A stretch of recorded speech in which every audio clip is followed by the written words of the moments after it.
What's up, guys? Not really much playing in today's video. First of all, I want to extend a thanks to all of those who wished me well and kind of in private, and some of you guys in public that reached out to me with similar conditions with your hand or physical impairments that have challenged you as a player, and some really inspiring comments on overcoming those challenges. So just wanted to go ahead and let you guys know that the surgery went well, and I'm all bandaged up here, and I've already been to physical therapy for my wrist, and the lady basically was like, you are good to play as much as you can. In fact, that's preferable because it kind of activates all those areas where they need to be stretched out and just utilized to kind of speed up the healing. So I've been doing a little bit of playing. It still kind of hurts a little bit, but we're getting there, and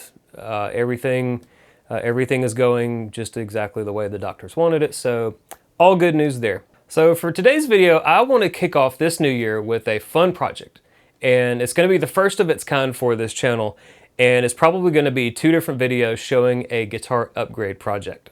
Now, I don't think I'm alone here when I say that everyone enjoys a fun, budget-focused guitar project, whether it's like putting together a guitar from a kit or upgrading a low-cost guitar that maybe you've had for a while, fixing up something old that you found in a pawn shop, and kind of needs some TLC. I mean, do people even still do that? You know, the pawn shop thing? I mean, that was huge in like the mid to late 90s when I was growing up. You could find some really awesome stuff in those pawn shops. Or maybe you're fixing up a damaged instrument that you may have found cheap on Facebook Marketplace or eBay, or maybe even a garage sale or something like that. Or maybe you grabbed an inexpensive Chinese guitar off eBay and is almost certainly equipped with the cheapest hardware known to man in order to get the price as low as humanly possible. So that's right, I bought a Gibson. Now I know what you're thinking, a Chinese knockoff, surely it's garbage. Well, if you grew up playing guitar in the early to mid 2000s when China first started getting into the knockoff clone guitar game, most of them were basically firewood quality. They were bad. They were really, really bad. But as the years have gone by, they have made leaps and bounds with their quality and their know-how, and they are now building instruments for Epiphone, PRS, Jackson, Ibanez, Schecter, ESP, you name it. I think most brands now have instruments made over there, and as someone who has reviewed several PRS SEs, as well as that new, the Dave Grohl Epiphone guitar, all of those from China, they're all exceptionally well made, and I think it's safe to say that things are much better now than they were 20 years ago.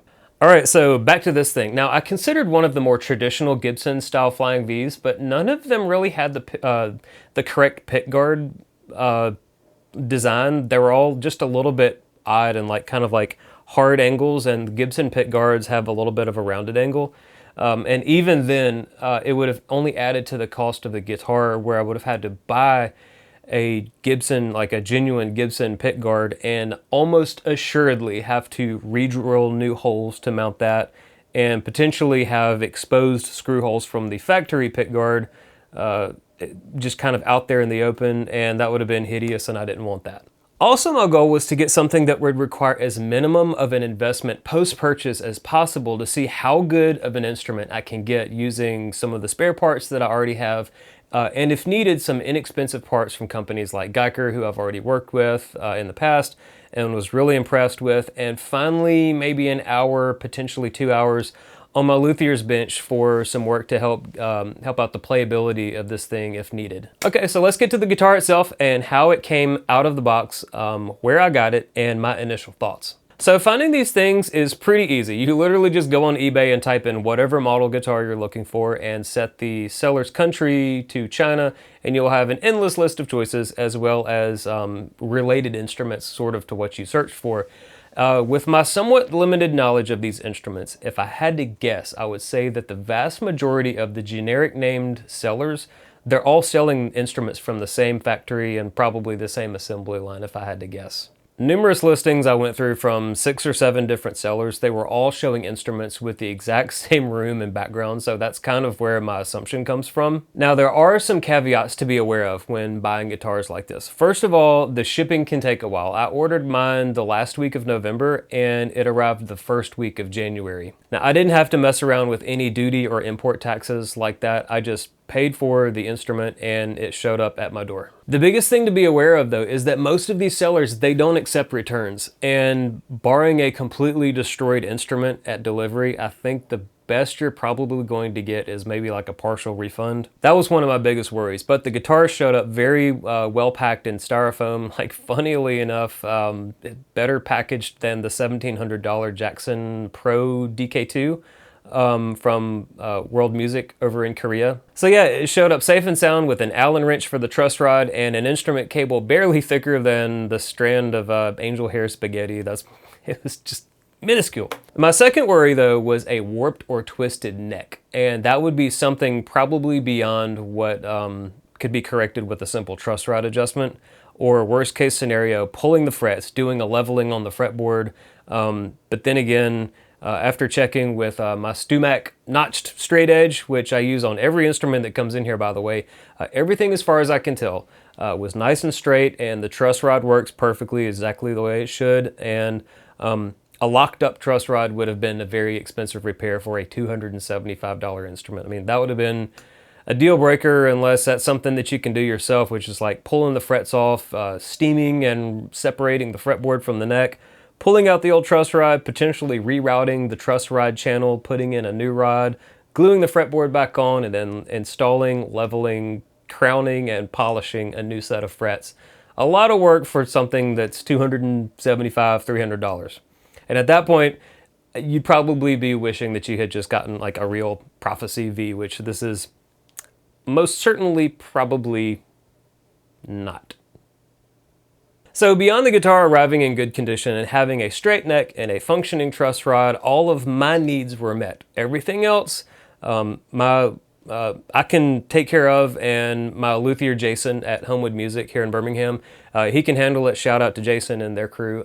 They've worked on, I think, almost all of my guitars at this point, and they're a great group of guys. So you're probably wondering, how bad is it really?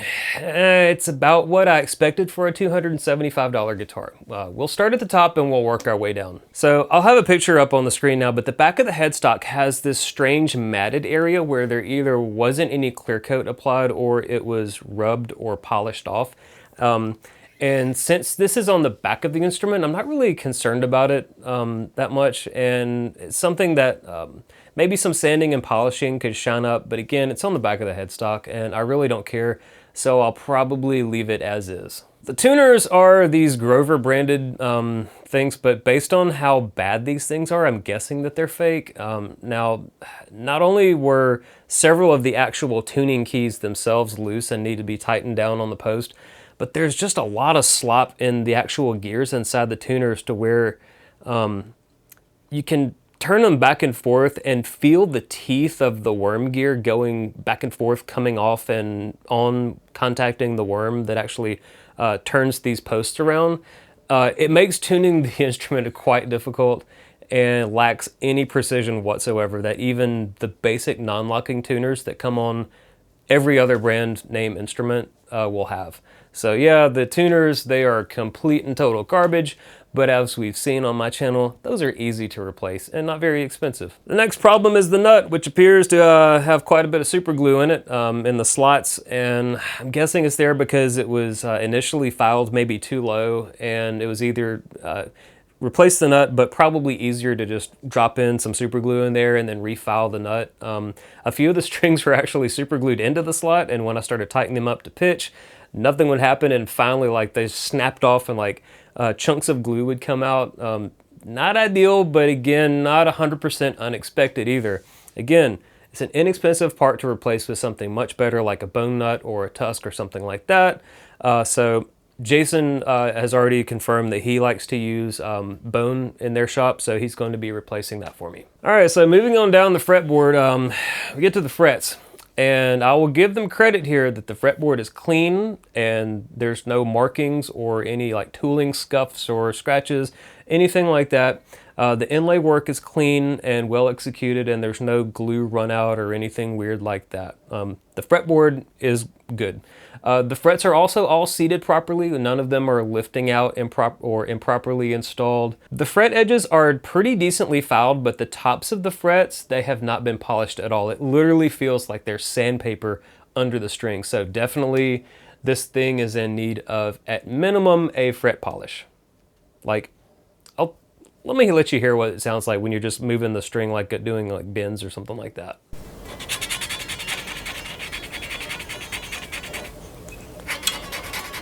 Whew, that's rough. Using the strings to polish the frets. All right, moving on down, we got the EMGs. They're definitely not real. I'm shocked. I am shocked. These abominations are honestly the worst part of the guitar. They almost instantly feedback, like even with like moderate, like classic rock levels of gain. So these things are 100% coming out. The bridge and the tailpiece are good though, but I've got better stuff regardless. I'll have a picture of the wiring cavity. It's pretty sloppy, and one of the solder joints just broke off, just kind of like touching the wires. It looks like there's also a masking tape holding a couple of wires together with, you know, obviously generic pots, a generic switch, and again, all of this is coming out. Now, overall, the finish of the instrument isn't too bad. There's nothing major. There's no, you know, gouges or cuts or scrapes or anything like that. And the binding is all very well done. It's all nice and clean and straight. There is some light scuffing where it looks like it might not have been buffed properly during the finishing process. But other than that, there's no paint run or any sort of major finish flaws that can't be corrected. So that's sort of where we are with this thing out of the box. Now, ordinarily I would play a little for you, but it's honestly so bad, not just with the feedback, but with the, I'd have to go in there and like resolder the wires, and I'll just spare you guys. Also, you know, the whole hand thing. But we will get into now what my plans are for fixing this guy up. Okay, so back to the top of the instrument. I have got a budget set of the Hipshot locking tuners here. They're not the nice like $100 set that I've got in most of my instruments. And although I really like the Geikers that I put in my daughter's guitar, the Hipshots have those mounting plates that I showed in the video of my upgrades for the Explorer, where they sort of lock the orientation of the tuners in line with the headstock so that you don't have to worry about the replacement tuners having the screw mount holes perfectly aligned with the existing screw holes. I mean, I know that Hipshot and Geiker, they all make tuners that fit exactly like this, but I prefer the Hipshot tuners with the little mounting plates. In addition to that, these Hipshots are actually about the same price as those Geikers, so I just went with these. And I could have used the Grovers that I pulled off my daughter's guitar, but you know me, I'm 100% locking tuners if there's not a Floyd Rose involved. And like I already mentioned, for the plastic nut that has a mess of super glue in it, my guy Jason, he's going to be replacing this with a bone nut so that he will cut that and we'll all be squared away with the nut. I mean, it's probably something I could honestly do myself with one of the Tusk, kind of the pre-cut nuts, but getting the nut filed just right is absolutely crucial for correct action. And since it's already going to be on his workbench anyways, for the fretwork, which we'll talk about here in a second, I'm just going to let him go ahead and knock out the nut as well. So for the frets, I actually considered doing myself with some fret erasers and Flitz metal polish and my Dremel, but I'm just going to let Jason take care of this. When I talked to him about it, he said that they've actually worked on quite a few of these Chinese Gibson knockoffs, and they always need some sort of fret leveling and polishing, and I think that the cost of materials for me to do it right would probably be close to what he would charge for the work, and that doesn't even take into consideration his expertise with the work. So yeah, the nut and the fretwork, I will come out of pocket for that cost to just have a professional do it exactly the way it needs to be done the first time. All right, so for the pickups, if I didn't already have anything, I think a budget option would be some of the $35 or $40 pickups from Guitar Fetish if you really are wanting to keep the price as low as possible and not have, you know, junk going back into the guitar. I've actually played a guitar with Guitar Fetish pickups, and they're actually a pretty solid upgrade choice. But because I've got some spares, I've picked out the Detroiter, this is the Motor City pickup that I've had for a long time. It's a hot kind of PAF style design with an Alnico 5 magnet, and it's kind of marketed as sort of a high gain 80s brown sound type thing. And for the neck pickup, I'm actually going with the Duncan 59 that was originally in the Charvel's neck position. It's also an Alnico 5, kind of a hot PAF type thing that has a nice open and clear sound. And really the only reason I pulled it out was because I got the Saturday Night Special set, which is amazing by the way, and I wanted to have matching pickups in the Charvel. So I pulled both of the Duncans that came with the guitar out, and now the 59 for the neck is going into a new home. All right, so for the electronics, I've actually got this Switchcraft. It's a 3-way toggle, and it was originally going to go into the Tokai, but the factory one just needed to be cleaned. So I have that unused Switchcraft that I bought on Amazon for like $7. I'm sure the factory jack is okay and passable, but while I'm in there and pulling out all the crusty wiring with the bad solder joints, I may as well swap out the pickup selector as well. So for the pots, I've got these 500K CTS pots. These are the audio taper pots, and again, they were unused, and when I checked my Amazon purchase for them about 2015 or so, I got it for like $7 or $8. Again, they're not expensive, but they're a very good upgrade considering the junk that's probably already in this. As for the wiring itself, I mean, I've got plenty of that laying around, and the way that I will be wiring the pickups is going to be with a volume control for each pickup separately and no tone knob. I mean, I got no use for a tone knob, but being able to individually set the levels of my pickups to quickly jump from a clean to dirty sound is something that I've been absolutely loving with the Explorer. So now that I have this option, I'm going to be going with that. Now, even though the bridge and the tailpiece are totally fine, I'm wanting to try out this Geiker rolling saddle right there. I've really been enjoying the Golden Age version that I put on the Explorer recently. So rather than coming out of pocket $75 for another one of those, I want to try Geiker's version for $15. It feels really well made. All the rollers are nice and smooth and stable. There's no wobbling or anything like that. It just remains to be seen if it fits on these studs or not. If it doesn't, I still have my Faber bridge that came off the Tokai when I had the FRX tremolo installed. And for the tailpiece, I've also got the Faber bridge from the Tokai. So I might as well use that while I got it. Last but not least, I've got some extra strap locks that I'm going to be putting on this because I'm really not sure how much I trust this weird strap angle button, especially if it's like this.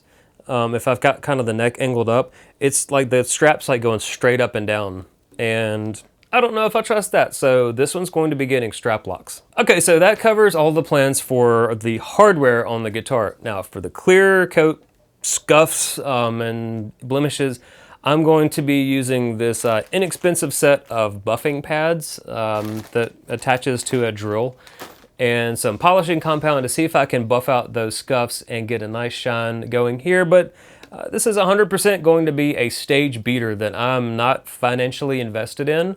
So if it's not cosmetically perfect, it's not really that big of a deal. It's kind of the way that I treat the Charvel. I originally bought that as, I think, a $600.